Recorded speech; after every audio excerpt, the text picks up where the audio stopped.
Assalamualaikum warahmatullahi wabarakatuh. Alhamdulillahirabbil alamin. Asyhadu an la ilaha illallah wa asyhadu anna Muhammadar Rasulullah. Raditu billahi rabba wa bil islami dina wa bi Muhammadin nabiyya wa rasula. Rabbi shrah li sadri wa yassir li amri wahlul 'uqdatam min lisani yafqahu qawli. Alhamdulillah, kita amat senang sekali berjumpa dengan Anda semua ya. Kita akan melanjutkan bahasan kita tentang industri pakan ternak, terutama dampak lingkungan di dalam memproduksi pakan ternak ini yang mungkin terjadi ya. Belum tentu tentunya, tapi hal-hal kemungkinan bisa terjadi ya.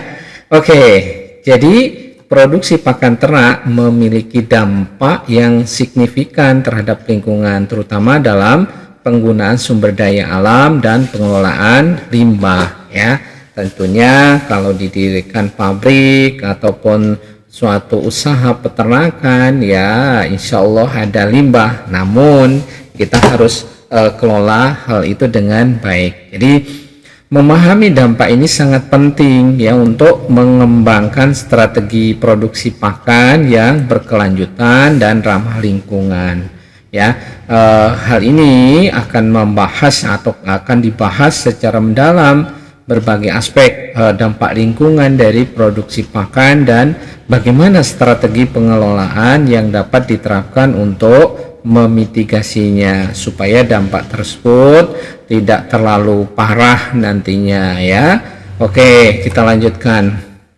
Jadi kalau kita lihat ya, penggunaan lahan dalam produksi pakan ini ya, produksi pakan ternak memerlukan lahan tentunya yang cukup luas ya. Untuk apa? Untuk menanam bahan baku, misalnya bahan baku pakan seperti jagung ya, kedelai ataupun rumput atau hijauan pakan ternak dan yang lain-lain. Ya. Kemudian dampaknya tentunya kalau kita menggunakan hutan misalnya ya, terjadi deforestasi. Jadi konversi hutan menjadi lahan pertanian, mengurangi keanekaragaman hayati dan meningkatkan emisi karbon nantinya. Tapi untuk peternakan ini jarang ya. Biasanya untuk pakan ternak ini dipakai adalah lahan-lahan yang marginal ya, lahan-lahan yang tidak dipakai untuk produksi pertanian terutama tanaman pangan. Kemudian berikutnya adalah terjadi degradasi tanah ya. Penggunaan lahan intensif ini akan menyebabkan erosi dan penurunan kesuburan tanah. Memang salah satu cara ya yang mungkin bisa diterapkan adalah sistem TOT tanpa olah tanah atau dikenal dengan zero tillage ya.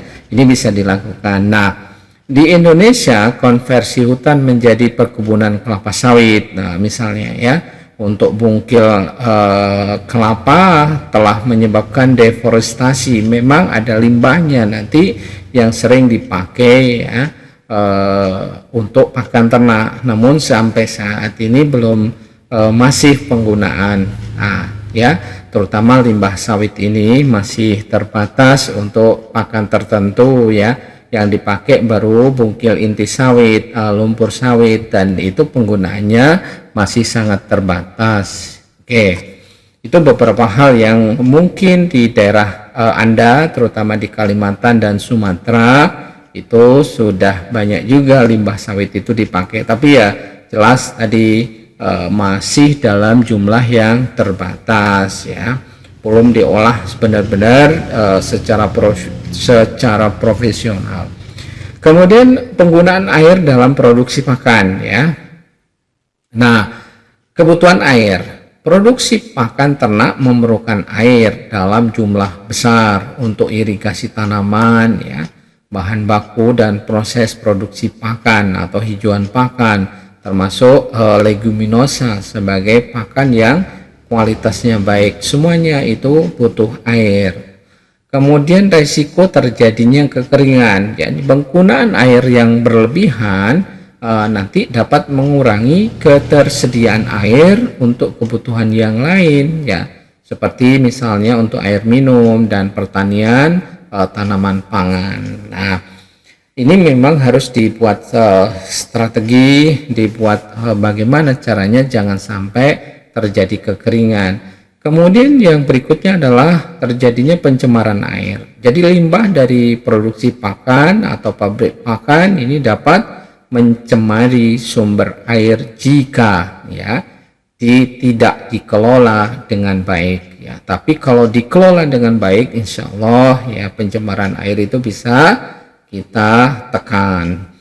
Kemudian studi kasus ya, misalnya produksi jagung untuk pakan ternak di Jawa, ini memerlukan irigasi yang intensif yang dapat mengurangi ketersediaan air bagi petani padi ya, karena padi kalau bertani atau bersawah itu mutlak kita membutuhkan air yang cukup banyak. Nah, di sini terjadi persaingan ya tentunya. Nah, berikutnya adalah penggunaan energi dalam produksi pakan. Kebutuhan energi ya. Produksi pakan ternak memerlukan energi untuk mengolah bahan baku, mengoperasikan mesin dan mengangkut pakan ya. Mesin pelet, mesin giling, kemudian conveyor untuk mengangkat bahan baku ke silo, itu semua kita butuh energi ya. Baik dalam bentuk diesel ataupun listrik atau yang lain ya, energi yang bisa digunakan untuk kebutuhan tersebut. Kemudian emisi gas rumah kaca. Jadi penggunaan energi fosil yang selama ini digunakan tentunya ini akan meningkatkan emisi karbon dioksida ya, CO2, dan memperparah perubahan iklim di bumi yang sangat kita cintai ini ya. Jangan sampai degradasinya atau penurunan kondisi bumi kita itu dengan cepat ya. Kita berharap bisa kita perlambat, bisa kita tekan supaya tidak terjadi efek rumah kaca ini ya. Kemudian biaya produksi. Kenaikan harga energi dapat meningkatkan biaya produksi pakan secara signifikan ya. Ini mau tidak mau ya, kalau misalnya seperti sekarang ini energi ini termasuk cukup mahal. Kalau sekarang malah banyak di beberapa daerah di luar Jawa antrian BBM ya sering terjadi. Kemudian contoh ya, penggunaan mesin penggiling dan extruder dalam produksi pakan memerlukan energi listrik yang cukup besar ya. Nah, ini semua mau tidak mau kita harus membuat bagaimana perencanaan atau merencanakan dengan baik supaya energi yang kita gunakan itu lebih efisien ya dan optimal nantinya. Nah, kalau ditanya apa sih jenis limbah produksi pakan ternak ini ya, limbah padat misalnya ya, salah satu contoh sisa bahan baku seperti kulit jagung ataupun dedak padi dan debu dari proses penggilingan ini dapat menumpuk dan menyebabkan polusi jika tidak dikelola dengan baik, termasuk bau ya. Kemudian yang limbah cair, ya, air limbah dari proses pencucian bahan baku atau pembersihan mesin ya, dapat mencemari juga sumber air jika mengandung bahan kimia tinggi ataupun mengandung logam berat yang bisa saja dari berbagai bahan itu mencemari ini ya, mencemari lingkungan dalam bentuk limbah cair, termasuk penggunaan oli ya. Bagaimanapun peralatan itu untuk berjalan dengan baik supaya lancar itu ada ketergantungan pada pelumas ya. Oke, ada berikutnya adalah limbah gas. Emisi gas dari proses pembakaran atau pengeringan ini juga dapat menyebabkan polusi udara dan meningkatkan emisi gas rumah kaca ya. Nah, bagaimana dari hal-hal ya di atas ya yang sudah kita jelaskan untuk meminimalisir supaya tidak terjadi dampak yang lebih besar, diperlukan strategi di dalam pengelolaan limbah. Yang pertama, pengurangan limbah di sumber, ya. Jadi mengoptimalkan proses produksi, ya, untuk mengurangi sisa bahan baku dan penggunaan air, sehingga mengurangi volume limbah dan biaya. Ini ya. Jadi kita kurangi limbah tersebut di sumbernya. Kemudian yang berikutnya adalah daur ulang limbah tersebut, ya.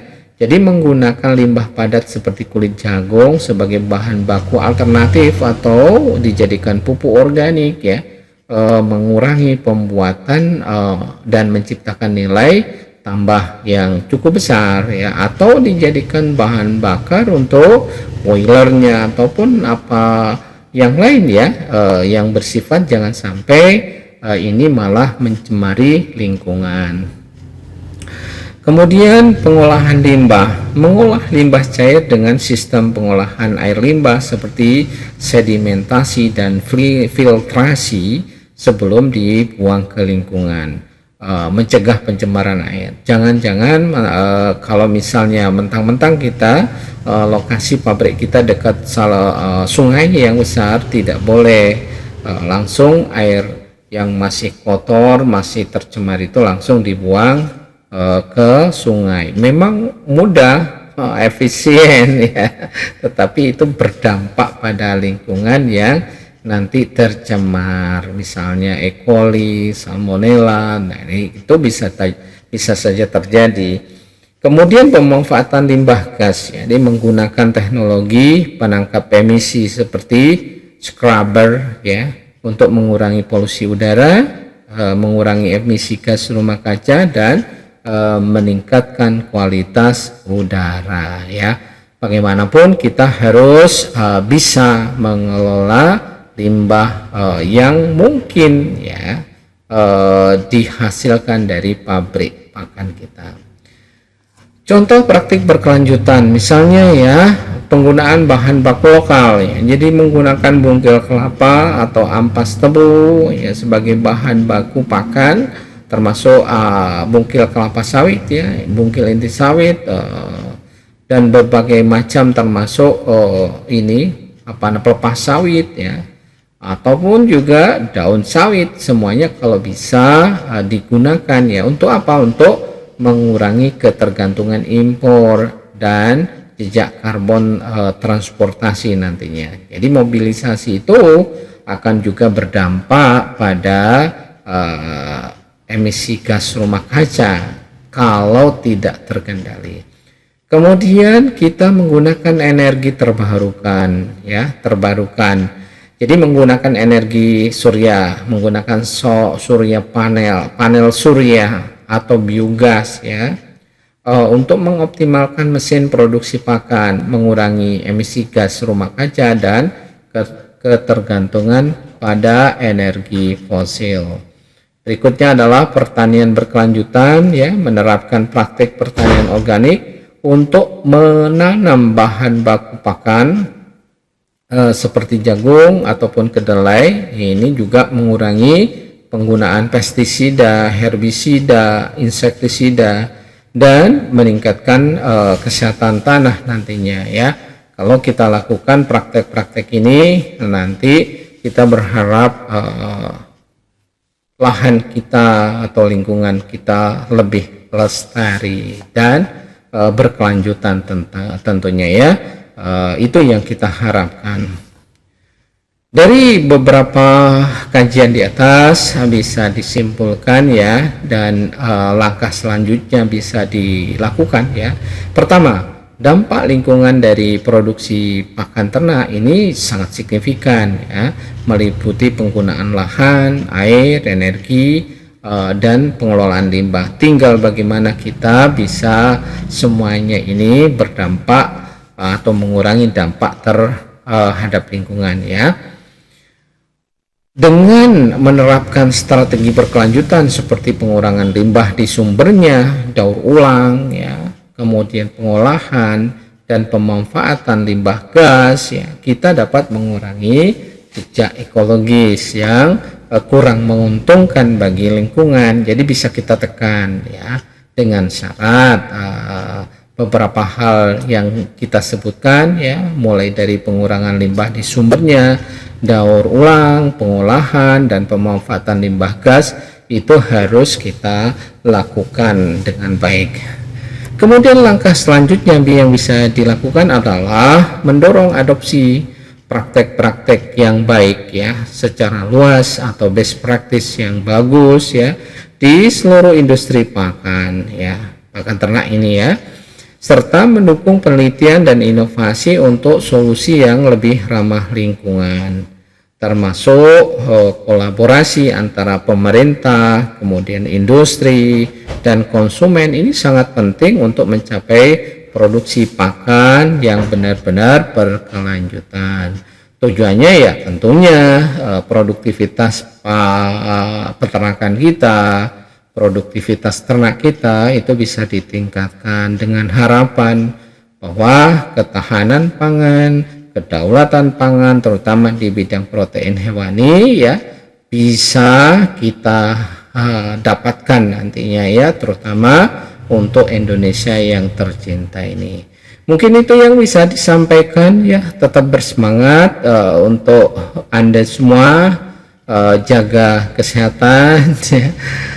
Terus pacu motivasi agar kita tetap berbahagia ya. Jangan lupa berbahagia tentunya.